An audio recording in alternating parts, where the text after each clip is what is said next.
The message arrived on a Tuesday morning, and it changed everything humanity had ever known about its place in the universe. Admiral Cole stood on the bridge of the USS Horizon, Earth's proudest flagship, watching the stars drift past the observation windows. He was a tall man with hair and calm eyes that had seen 30 years of service in the peacetime fleet. He had never fired a weapon at a living target. He had never needed to. The galaxy had been at peace for 3,000 years, and humanity had enjoyed 5 centuries of that golden age since joining the Galactic Concord. The communication officer, a young woman named Corinne Wells, looked up from her console with confusion written across her face. She was 26 years old and had joined the fleet because she loved the idea of exploring distant worlds. She had never expected to receive a message like this. "Admiral," she said, her voice uncertain, "we are receiving a priority transmission from the Dominion. It is marked for immediate attention of all human leadership." Cole turned from the window. They were the oldest and most powerful species in the known galaxy. They had built empires when humanity was still learning to make fire. They commanded fleets that numbered in the tens of thousands, and they had always looked at humans the way a giant might look at an ant. "Put it through," Cole ordered. The main screen flickered to life, and the image of a High Chancellor appeared. The creature was 12 feet tall, its body composed of living crystal that pulsed with inner light. Its voice resonated through the bridge like thunder rolling across mountains. "To the species known as humanity," the Chancellor declared, "the Dominion has determined that your kind represents an unacceptable disruption to galactic order. Your rapid expansion, your unpredictable nature, and your refusal to accept your proper place among the lesser species has forced our hand. As of this moment, a state of war exists between the Dominion and the human territories. You will surrender unconditionally within 30 standard rotations, or you will be exterminated. There will be no negotiation. There will be no mercy. This is the will of the Dominion." The screen went dark. Silence filled the bridge. Corinne Wells had gone pale. Other officers exchanged frightened glances. Everyone knew what war with them meant. It meant death. It meant the end of everything humanity had built among the stars. Admiral Cole stood perfectly still for a long moment. Then, slowly, a smile spread across his weathered face. "Corinne," he said calmly, "send a message to Earth Command. Tell them the waiting is over." On Earth, in the gleaming towers of the United Nations Space Command, Secretary Daniel Cross received the same transmission. He was a broad-shouldered man in his 60s with a reputation for patience and careful thinking. Alien diplomats from a dozen species had gathered in his office, summoned by the unprecedented nature of the declaration. An ambassador, a slender being with 4 arms and compound eyes, spoke with what he clearly believed was sympathy. "Secretary Cross, we are deeply sorry. They have never lost a war. Perhaps if humanity surrenders quickly, they will be merciful. They might allow your species to survive as a subject people." A diplomat nodded its heavy head in agreement. "It would be wise to accept whatever terms they offer. Fighting is pointless. 40 species have tried, 40 species have failed." Cross listened to them speak. He looked at the declaration on his desk. He read the terms one more time, just to be certain he understood them correctly. Then he looked up at the gathered aliens, and he smiled. The ambassador felt a chill run through its body. There was something in that smile that it had never seen on a human face before, something old and patient and terribly confident. "Thank you for your concern," Cross said politely, "but I believe you misunderstand the situation. Please inform your governments that humanity will not be surrendering today, or ever." He stood up and straightened his jacket. "Tell them that we accept their declaration of war, and tell them that we have been waiting for this day for a very long time." The alien diplomats stared at him in disbelief. Did this human not understand mathematics? Did he not comprehend the sheer impossibility of what he was suggesting? They had 10,000 warships. Humanity had perhaps 300. The war would last days at most. But Secretary Cross was already walking out of the room, speaking quietly into his communicator. His voice was calm and measured, like a man ordering dinner rather than preparing for galactic war. "This is Secretary Cross. Authorization code Omega 77, Initiate Protocol Awakening." Deep beneath the Rocky Mountains, in facilities that had been sealed for 400 years, lights began to flicker on. Dust fell from machinery that had waited in darkness for generations. Computer systems that predated humanity's first contact with aliens hummed back to life. In the asteroid belt, hidden among the tumbling rocks and forgotten mines, massive doors began to open. Ships emerged from the darkness, not the sleek diplomatic vessels that the galaxy knew. These ships were different. They were angular and brutal and covered with weapons that should not have existed according to every treaty humanity had ever signed. On Mars, Colonel Victor Grant received a message on a secure channel that he had been told would never be used. He read the single word it contained, and then he began to laugh. Around him, his staff watched in confusion as he activated systems that were officially labeled as agricultural equipment. They were not agricultural equipment. On Titan, on Europa, on 100 colonies scattered across human space, similar scenes unfolded. Men and women who had spent their entire careers pretending to be scientists and merchants and administrators put aside their disguises and remembered what they truly were. They were soldiers. They had always been soldiers, and now, finally, they had permission to stop pretending otherwise. The galaxy believed that humanity was a young and naive species that had stumbled into the stars through luck rather than skill. The galaxy believed that humans were peaceful because they were weak, cooperative because they had no choice, friendly because they feared what would happen if they made enemies.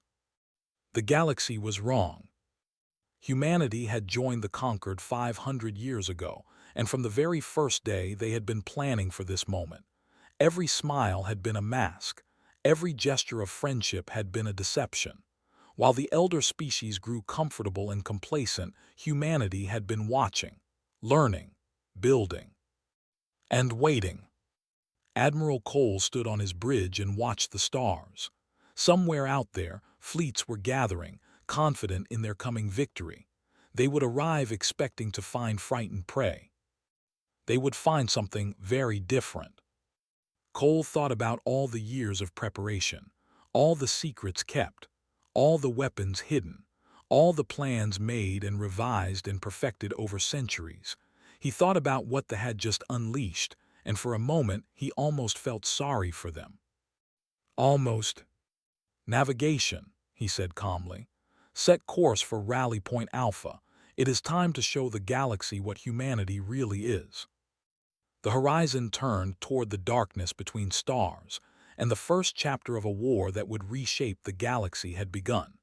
Humanity smiled and prepared for battle. They had been waiting 3,000 years for someone to be foolish enough to start something. Now it was time to finish it. Captain Lisa Monroe had served in the fleet for 20 years. She had traveled to distant worlds, negotiated with alien species, and represented humanity at diplomatic functions across the galaxy. She was 43 years old, with short brown hair and steady hands that had piloted ships through asteroid fields and solar storms.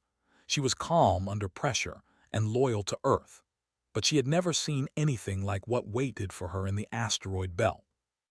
The transport shuttle carried her through a hidden passage in a massive rock that official records claimed was nothing but a dead mining operation.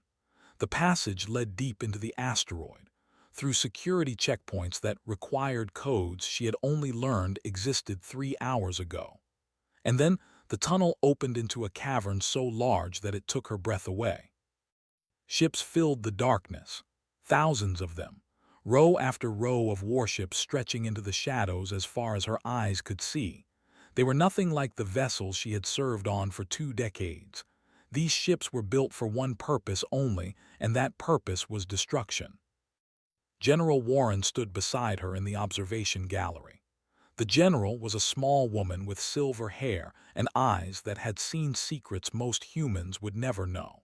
She had spent her entire career in divisions that officially did not exist, preparing for a day that most people believed would never come. "How many?" Lisa whispered. Her voice echoed in the vast space. 12,000 combat vessels ready for immediate deployment," answered calmly. "Another 8,000 in reserve facilities across the solar system. We have been building them for 400 years." Lisa felt her mind struggling to process what she was seeing. The galaxy believed humanity had a fleet of 300 ships. They had based their entire war plan on that assumption. They expected to overwhelm human forces with superior numbers. They had miscounted by a factor of 40. "How is this possible?" Lisa asked. "The conquered inspectors visit our shipyards every decade. They count every vessel we build." Smiled thinly. "They count the vessels we show them. These shipyards are hidden in asteroids, in hollowed moons, in facilities disguised as mining operations and research stations. The conquered sees what we want them to see, nothing more." She gestured at the fleet before them. "Every ship you see here was built by humans who knew they might never live to see it used. Generations of workers who kept the secret, who built these weapons in the darkness, who passed the knowledge to their children and trusted that someday their sacrifice would matter." Lisa thought about her own father, who had worked in an asteroid mining operation for 30 years. He had died 5 years ago, never speaking about what he really did out there among the rocks. Now she understood. He had been building this fleet. He had been preparing humanity for war. Across human space, similar revelations were unfolding. On Mars, Colonel Victor Grant walked through underground tunnels that connected the major cities of the Red Planet. The tunnels were lined with weapons systems that had been installed decades ago, disguised as environmental equipment. At the touch of a button, Mars could transform from a peaceful colony into a fortress that would make any attacker pay dearly for every inch of ground. "The defensive grid is fully operational," his lieutenant reported. "Orbital platforms are coming online now. Ground-based batteries will be ready within 6 hours." Victor nodded in satisfaction. He was a big man with a shaved head and scars on his hands from years of what he had called construction work. In truth, he had spent 20 years installing weapons that he hoped would never be needed. Now they were needed, and they were ready. On Titan, Dr. Price stood in a laboratory that her colleagues believed was devoted to atmospheric research. The equipment around her did study the atmosphere, but that was only a small part of its purpose. The real work happened in subbasements that did not appear on any official diagram.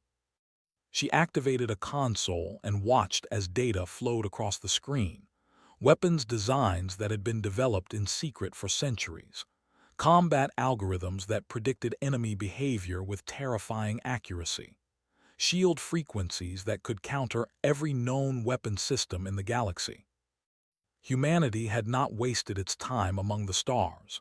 While the elder species grew comfortable with peace, human scientists had been asking a simple question: what if peace ends? And they had devoted their lives to ensuring that when that day came, humanity would be ready. The most dramatic change happened not in shipyards or weapons labs, but in the hearts and minds of ordinary people. A message went out across all human channels, reaching every colony, every outpost, every ship and station where humans lived and worked. All reservists report for active duty. Protocol awakening is in effect. In schools across human space, teachers who had spent years educating children revealed their true training. They were veterans of simulation exercises that had prepared them for exactly this moment. They began organizing evacuation procedures and defensive preparations with calm efficiency. In factories, workers who built civilian goods switched production lines to military equipment with practiced precision. The changeover plans had existed for generations, updated every year, tested in secret drills that the rest of the galaxy never suspected. On transport ships, crews opened sealed compartments and removed weapons that had traveled hidden for decades. Civilian vessels transformed into armed warships in a matter of hours. The pilots who flew them had trained for combat in simulators disguised as entertainment systems. They believed they were attacking a soft target, a species of traitors and diplomats who had forgotten how to fight. They could not have been more wrong. Every human adult had received military training. It was disguised as physical education in schools, as team sports in universities, as fitness programs in workplaces. But the skills taught were real. Every human knew how to shoot, how to follow orders, how to work as part of a unit. They had been preparing for war their entire lives without even knowing it. Commander Gregory Nash stood in a training facility on Luna, watching the latest reports come in from across human space. Ships were launching from hidden bases. Soldiers were reporting for duty. Weapons systems were coming online by the thousands. "It is beautiful," he said softly. 400 years of preparation, and it all comes together in a single day. His aide, a young woman named Rachel, looked at the displays with wonder. "Did we really keep this secret for so long? How is that possible?" Gregory turned to face her. "Because we understood something the elder species never did. Peace is not guaranteed. Peace is not permanent. Peace is a gift that can be taken away at any moment by anyone with enough ships and enough cruelty." He looked back at the screens showing humanity rising to war. We smiled at the galaxy. We shook hands and signed treaties and pretended to be harmless. But we never forgot what we truly are. We are the children of a world that taught us to fight before we learned to walk. We carry the memory of 1,000 wars in our blood. And when someone threatens our survival, we become something the galaxy has never seen before. Across human space, the awakening continued. Ships launched into the darkness. Soldiers donned armor they had been fitted for years ago, weapons charged with power that had been stored for this very moment. They had declared war expecting easy victory. They would find instead a species that had been dreaming of this day for centuries. A species that had turned peacetime into preparation time. A species that smiled because it knew something its enemies did not. Humanity was ready. And the galaxy was about to learn why that was the most terrifying thing imaginable. The Seventh Fleet entered human space with the confidence of predators who had never known defeat. 800 warships moved in perfect formation, their crystalline hulls gleaming with power, their weapons charged and ready. Commander Vol stood on the bridge of his flagship and looked at the tactical display with something close to boredom. This would be a simple operation. The humans had perhaps 40 ships in this sector, according to intelligence reports. Vol had crushed larger forces before. He had conquered 12 species in his long career. This would be his 13th, and he expected it to be the easiest. His sensor officer reported contact with the human fleet. 42 vessels, just as predicted. They were holding position near a gas giant, making no attempt to flee or hide. Vol felt a flicker of contempt. Did these creatures not understand mathematics? Did they truly believe 40 ships could stand against 800? Perhaps they hoped to negotiate. Perhaps they would beg for mercy. Vol decided he would listen to their pleas before destroying them. It might be amusing. Commander Shaw stood on the bridge of the USS Valiant and watched the fleet approach. He was a lean man with dark skin and calm eyes that showed no fear. He had trained for this moment his entire life. His crew had trained for this moment. And behind his small flotilla, hidden in the electromagnetic shadow of the gas giant, 2,000 warships waited in perfect silence. "They are not slowing down," his tactical officer reported. "Enemy fleet will be in weapons range in 4 minutes." Nodded slowly. "Good, let them come closer. I want them deep in the trap before we spring it." On the flagship, Vol ordered his fleet to accelerate. He wanted to finish this quickly. There were other human colonies to subjugate, and he intended to claim as many victories as possible before other commanders took the glory. The human ships remained motionless. They did not power weapons. They did not raise shields. They simply waited. Vol felt a moment of unease. This was not normal prey behavior. Prey ran. Prey fought desperately. Prey did not wait calmly for death to arrive. "Commander," his sensor officer said suddenly, "I am detecting anomalous readings behind the human fleet. There appears to be some kind of gravitational distortion forming near the gas giant." Before Vol could respond, space itself seemed to tear open.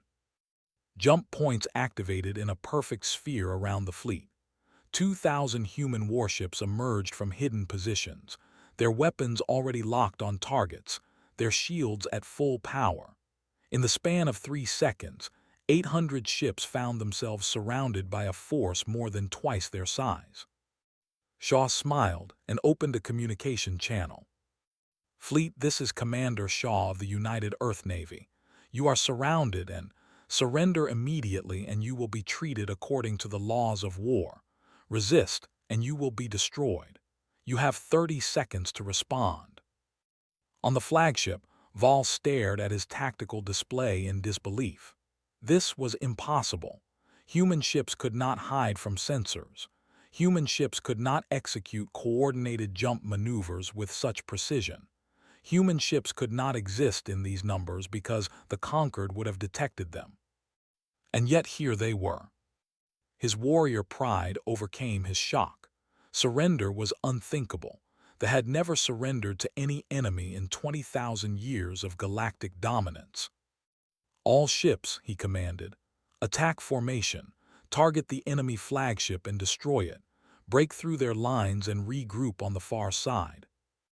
800 warships turned their weapons on the human fleet and opened fire. The battle lasted 11 minutes.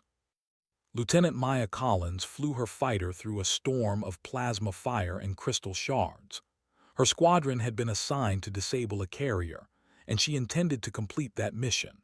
Her ship was small and fast, designed by engineers who had studied weapons for centuries and built their craft to be nearly impossible to hit. She dove beneath the carrier's defense grid, fired a precise burst into its engine systems, and pulled away before the explosions reached her. The carrier went dark, its crew suddenly powerless in the void. 12 seconds. That was how long it took to cripple a ship that had conquered civilizations. Captain Christopher Lane commanded a destroyer that officially should not have existed. His weapons used technology that violated every conquered restriction on military development. When he fired at a cruiser, his beams passed through its shields as if they were not there. The cruiser came apart in a flash of light and debris. All across the battlefield, similar scenes unfolded. Human ships moved with coordination so perfect that commanders suspected some form of telepathy. They anticipated attacks before they happened. They exploited weaknesses that should have been impossible to know. They fought with the efficiency of machines and the creativity of beings who had spent learning to survive. Commander Vol watched his fleet die around him. Ship after ship vanished from his display. Communications filled with screams and static. The humans were not just winning. They were annihilating his force with methodical precision. A human vessel targeted his flagship. He felt the ship shudder as its shields failed. He saw the hull breach warnings flash across his console. In the final moment of his life, he understood the terrible truth. The humans had been waiting for this. They had wanted this. Every smile, every gesture of peace, every appearance of weakness had been a lie designed to make this moment possible. They had not invaded human space. They had walked into a trap 3,000 years in the making. When the battle ended, not a single ship remained operational. The humans had lost 3 vessels and 17 fighters. 300 escape pods drifted in the debris field, their occupants captured rather than killed. Shaw looked at the aftermath and felt no joy. He felt only the grim satisfaction of a job completed. This was the first battle of the war, but it would not be the last. They would send more fleets. They would learn from this defeat and adapt their tactics. But so would humanity. And humanity had been learning how to fight for far longer than anyone in the galaxy suspected. Across known space, news of the battle spread at the speed of light. The elder species watched in shock as reports confirmed the impossible. A battle fleet had been destroyed with minimal human losses. The great predators of the galaxy had been humiliated by a species they had dismissed as insignificant. The High Chancellor received the news in silence. His crystalline body pulsed with colors that indicated profound distress. He had ordered this war expecting easy triumph. He had not expected his enemy to be ready. He had not expected them to be waiting. For the first time in 20,000 years, a leader felt fear. And in human space, soldiers and civilians alike received word of the victory. They did not celebrate with cheers or parades. They simply nodded and returned to their preparations. This was only the beginning. The galaxy had finally met the real humanity. And humanity had only just started fighting. The Galactic Concord had not held an emergency session in 800 years. The last time had been during a minor border dispute between two species that no longer existed. But the events of the past few weeks demanded attention that could not wait for scheduled meetings. 11 elder species sent their highest representatives to the Great Council Chamber on the neutral world of Prime. The room was vast, built to accommodate beings that ranged from small enough to sit in a human hand to large enough to fill a shuttle bay. Holographic displays flickered with images of burning ships and human fleets emerging from impossible hiding places. Ambassador Price walked into the chamber alone. She was a woman in her 50s with hair pulled back from a face that showed no emotion. She had served as humanity's voice to the galaxy for 15 years, always polite, always diplomatic, always careful to make her species appear harmless and cooperative. Today would be different.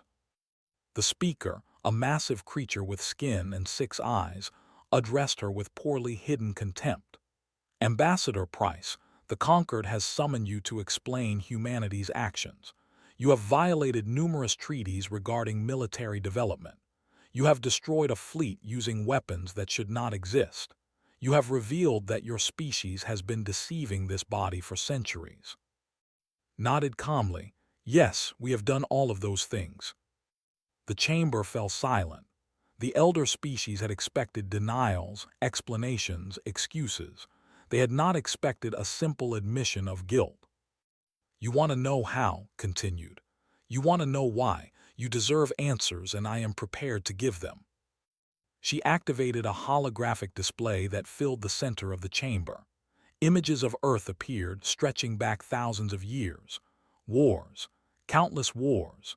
Humans fighting humans with stones, then swords, then guns, then weapons that could destroy cities in a single flash.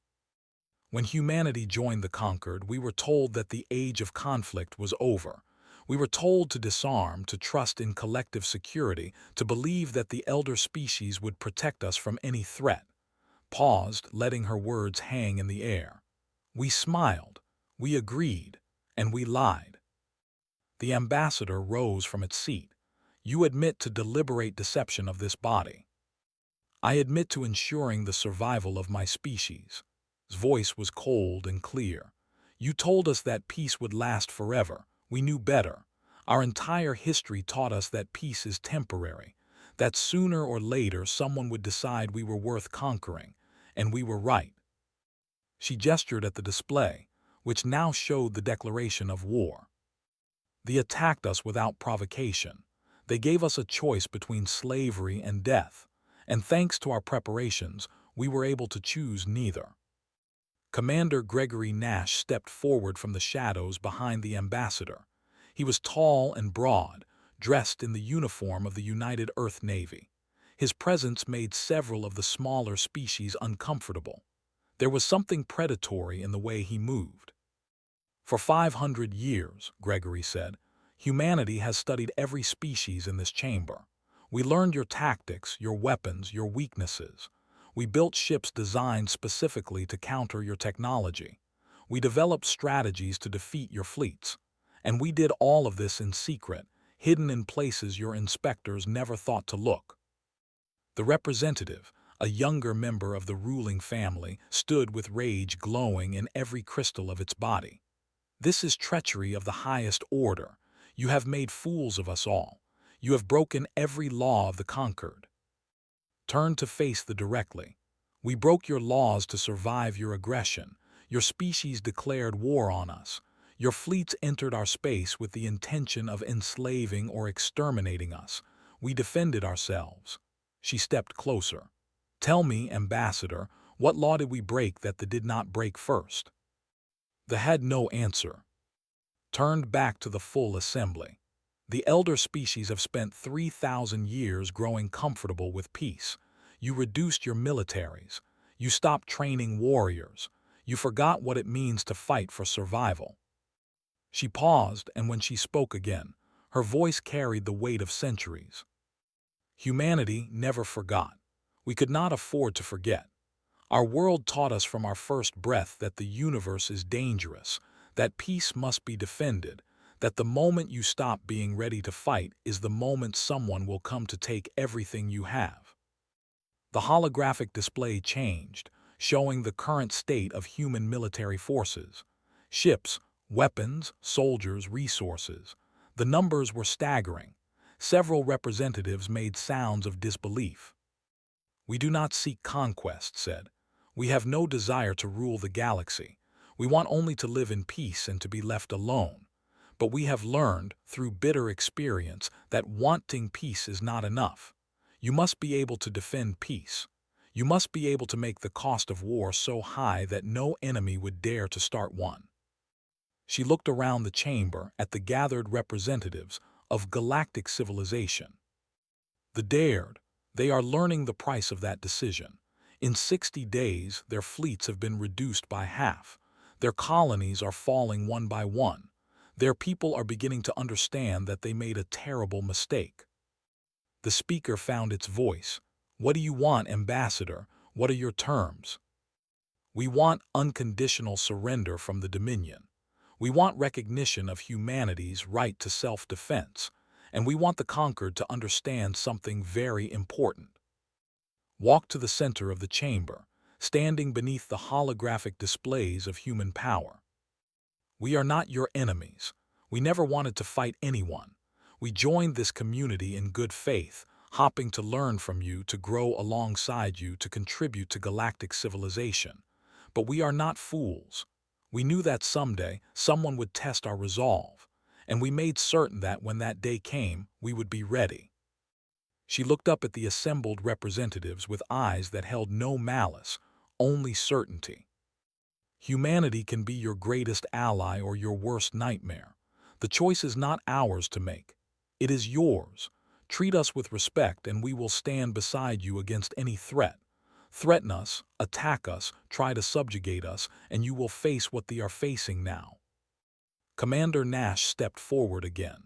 Every human adult can fight. Every human child is trained to survive. We have weapons you have never imagined and strategies you cannot predict. We have been preparing for this war since before your great-grandparents were born. Raised her hand for silence. But we do not want war. We never wanted war. All we ever wanted was to live among the stars in peace. They forced us to reveal what we truly are. Now that the truth is known, the galaxy must decide how to respond.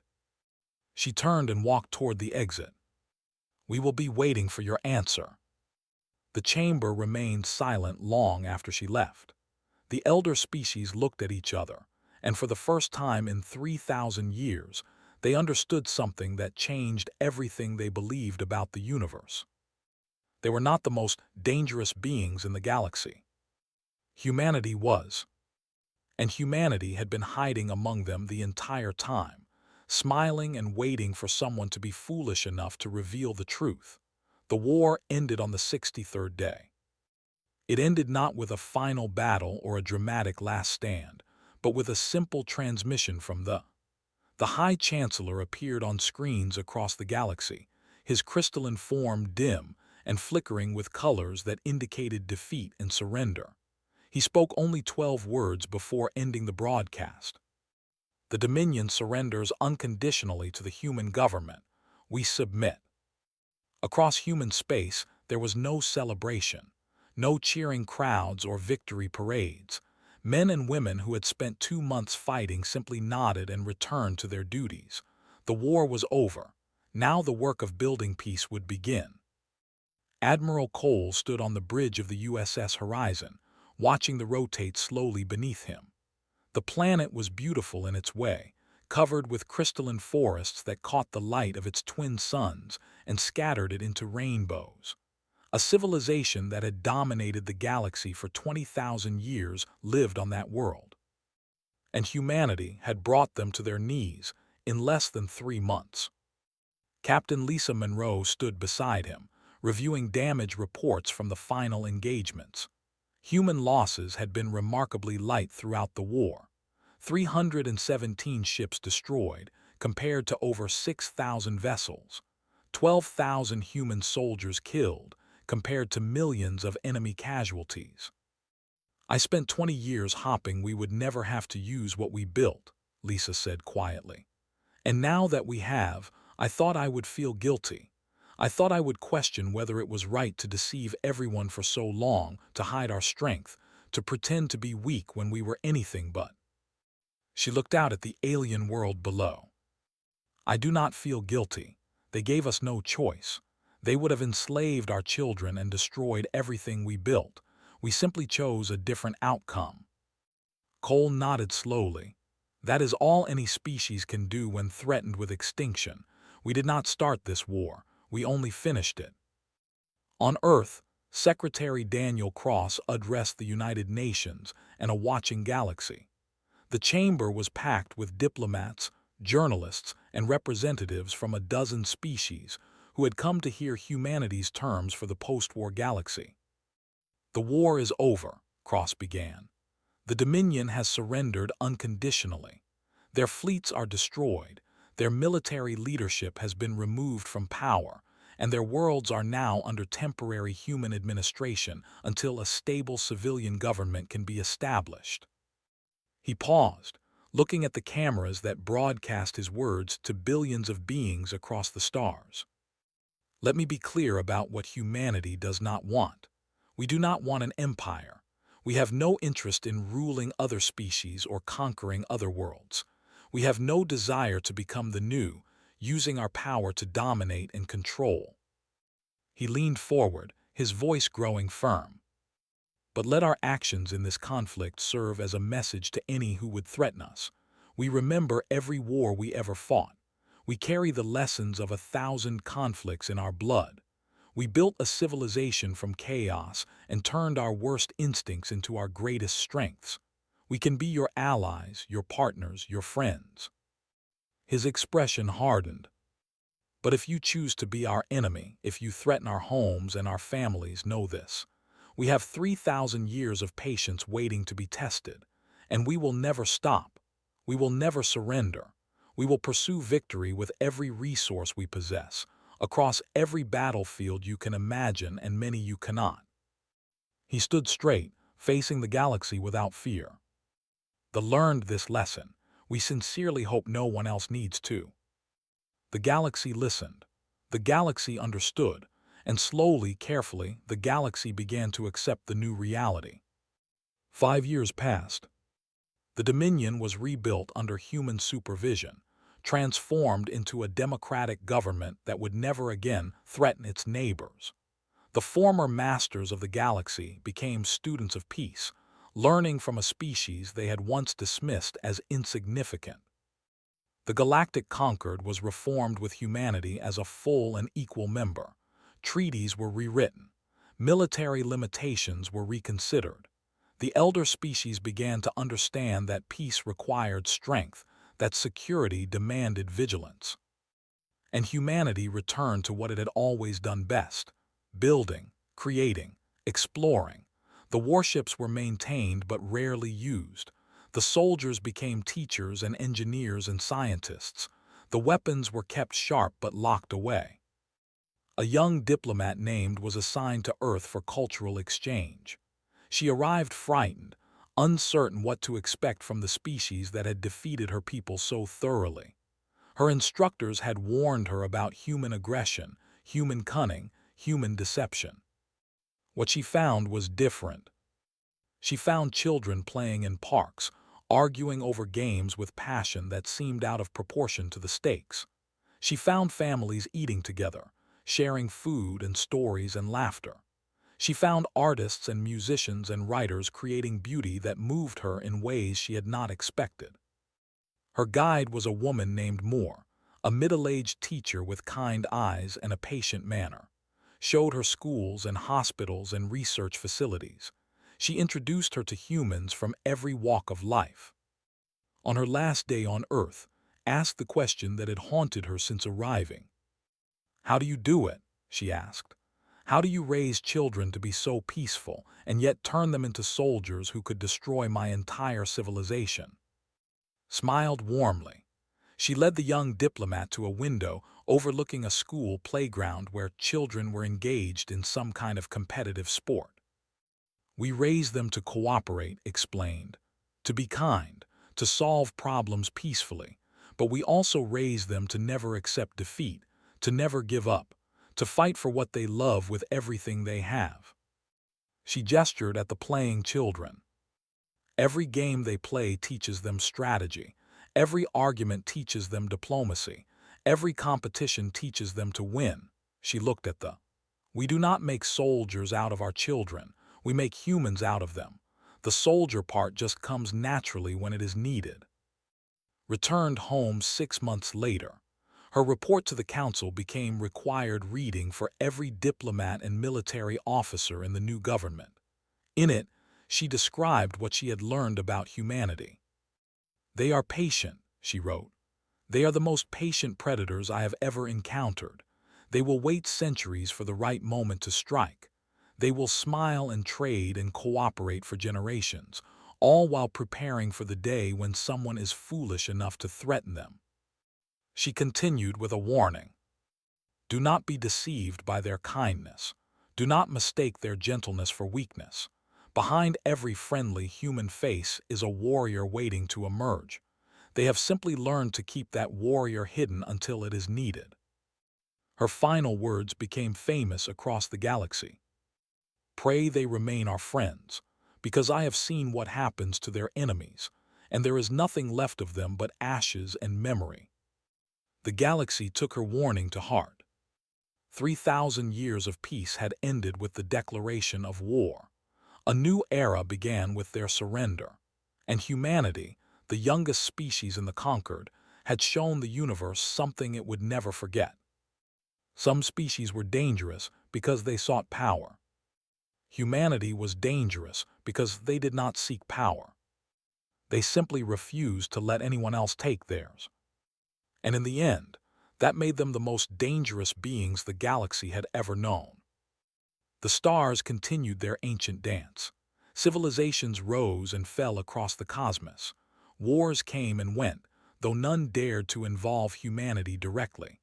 And through it all, the children of Earth smiled at the universe and waited, just in case anyone else needed to learn the lesson. They hoped no one would. But they were ready if someone did. They would always be ready. That was what it meant to be human.